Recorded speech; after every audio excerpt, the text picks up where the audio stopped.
if not even the murder of nearly 300 passengers of MH17, has moved the EU and the United States to impose truly biting sanctions on Russia, it is hard to see whatever will. The downing of Flight MH17 has been a public relations disaster for Putin and Russia, but nothing else. In the short and medium run, Vladimir Putin's thinking is going to be shaped by these three factors.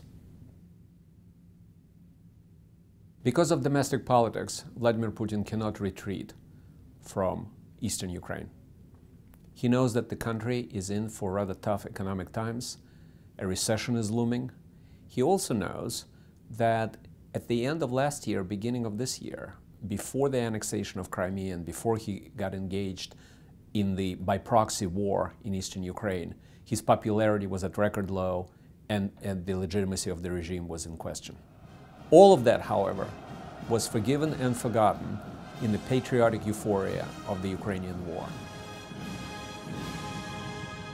The first option Putin is looking at is to freeze the situation in place by calling for ceasefire and the peace negotiations with the participation of the major Western countries, including the US, probably Germany and France. These negotiations could last forever. In the meantime, Russia could hold what it has now in eastern Ukraine via its proxies and does not have to retreat.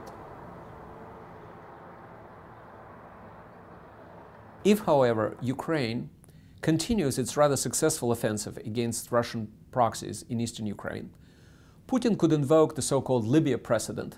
What we can do and will do is support the aspirations of the Libyan people. We have intervened to stop a massacre. And threatened to interfere with regular troops in eastern Ukraine in order to protect innocent civilian lives. Here Putin can count on the West to put pressure on Ukraine because of the fear of a direct Russian intervention.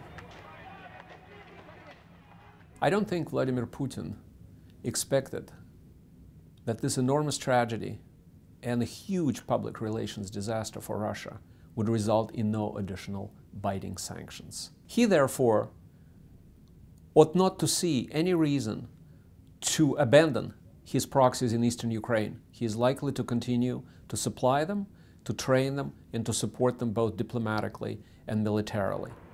Get ready for a prolonged and bloody stalemate in eastern Ukraine.